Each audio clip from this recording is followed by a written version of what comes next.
வணக்கம், காஞ்சிகேத்தன் பேசுகிறேன். எப்படி இருக்கீங்க? Happy Saturday. நல்ல வெயில் இருக்கா? வெயில் போதும் வருது. அதனால தான் இந்த கிளைமேட் நல்லா இருக்குன்னு இப்படி உக்காந்துட்டேன். இன்றைக்கி பிறந்தநாள் எல்லாருக்கும் பிறந்தநாள் வாழ்த்துக்கள், திருமண நாள் வாழ்த்துக்கள். வேலை தேடுறவங்க நல்ல வேலை கிடைக்கட்டும். மேடம் பிஸியாக இருக்காங்க, வேலையாக இருக்காங்க, அதனால் டிஸ்டர்ப் பண்ணல. அதே மாதிரி பரீட்சையில் நல்லபடியாக பரீட்சை எழுதி பாஸ் ஆகட்டும். என்னுடைய கோரிக்கை வரன் தரணும், நல்ல ஈஸியாக வரணும் அமையட்டும், ஜாலியாக இருக்கணும் எல்லாம். அவ்வளோதான் என்னுடைய ஒரே திங்கிங் தான். ஓகேங்களா? இன்றைக்கி ஒரு சின்ன குறிப்பு எடுத்துருங்க, இதை பற்றி கொஞ்சம் பேசுவோமா?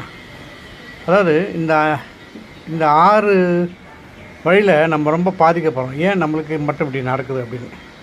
அதாவது நம்ம யோசிப்போம், எந்த வித கெட்ட பழக்கம் இல்லாதவன், பீடி, சிகரெட், இந்த புகையில, வெத்தலைலாம் இப்போ கெட்ட பழக்கம், நல்ல பழக்கம் தான் இப்போ சொல்கிறாங்க அதெல்லாம். ஆனால் இல்லாதவங்க குடி பழக்கம், எந்த பழக்கம் இல்லாதவன் சின்ன வயசில் எப்படி இறந்து போகிறாங்க, சடன் டெத் ஆகிறாங்க, ஹார்ட் அட்டாக் ஆகிறாங்க. ஏன் அப்படி இறக்குறாங்கன்னு தெரில. அதாவது அவங்க மன உளைச்சலும் கிடையாது, ஒன்றும் கிடையாது, சடனாக இறந்து போகிறாங்க. ஏன்னு தெரில. ஏதாவது கெட்ட பழக்கம் இருந்தால் கூட நம்ம ஓகே இதனால தான் அப்படின்னு சொல்லலாம் அப்படின்னு. அதே மாதிரி ரொம்ப மென்மையானவங்க, நல்ல உள்ளம் கொண்டவர்கள்னு சொல்லலாம்ல. சில பேர் பார்த்தா அவன் குழந்த மாடா ஒன்றுமே தெரியாதான்வான். அவனுக்கு ஏகப்பட்ட கஷ்டங்கள், கெட்ட பேர் வரும். அவனை பற்றி எல்லாம் ஏமாலின்னு சொல்லி அவனை ஏமாற்றுவாங்க. அதை மாதிரி பாதிக்கப்படுறது ஏன் அப்படின்னு. இன்னொன்று, நிறைய ஃப்ரெண்டு இருக்கும், நிறைய சொந்தக்காரர் இருப்பாங்க, இருந்தாலும் அவங்க தனிமையிலே இருப்பது ஏன். அதாவது யாருமே கிட்ட வரமாட்டாங்க, சமயத்தில் உதவ மாட்டாங்க, அப்படி வச்சுக்கலாமா? அது மாதிரி இருக்கும்.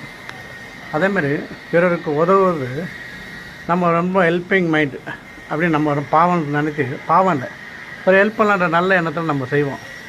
அவன் இந்த உலகம் ஏமாளி மாதிரி பார்த்து அவங்ககிட்ட எல்லாத்தையும் கறந்து வைப்பாங்க. கறந்துன்னு அவனை ஏமாற்றிடுவாங்க. இது ஏன் அப்படின்னு. அதே மாதிரி வீண் செலவே செய்யாதவங்க எல்லாத்தையும் சிக்கனமாக அழகாக நடத்துகிறவன் இந்த கடன் சுமையில் மாட்டிப்பான், பொருளாதார சிக்கலில் மாட்டி முழிப்பான். அவனை என்ன பண்ணுறதுன்னு தெரியாது. அது ஏன். அதே மாதிரி இந்த ஆணவம், அலட்சியம், யாரை பார்த்தாலும் ஒரு அலட்சியமாக பார்க்குறது, ஒரு தெனாவட்டில் பேசுறது, மரியாதை இல்லாமல் இருக்கிறது. அவங்களாம் பணத்தில் பெரிய ஆளாக இருப்பாங்க. எப்படி அவங்க மட்டும் ஏங்க கடவுள் அப்படி கொடுத்தான்? இல்லாதவங்க கொடுக்கலாம்ல. அவன் ஏற்கனவே ஆணவம் பிடிச்சவன், அகம்பாகம் பிடிச்சவன்னு சொல்லலாம். அவன் அப்படி இருப்பான், யாரையும் மதிக்க மாட்டான், ஹெல்ப் பண்ண மாட்டான்.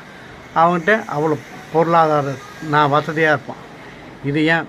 இதெல்லாம் நம்மளுக்கு புரியாத குழப்பமான கேள்விகள். இதோடு தான் நம்ம வாழ்க்கையை நடத்தி ஆகணும். அதுக்காக நம்ம அது கூட இருக்கக்கூடாது. நம்மளுக்கு கொஞ்சம் தெளிவாக அப்படி இப்படி இருப்போம். ஓகேவா? இது நல்லா இருந்தால் லைக் பண்ணுங்கள், ஷேர்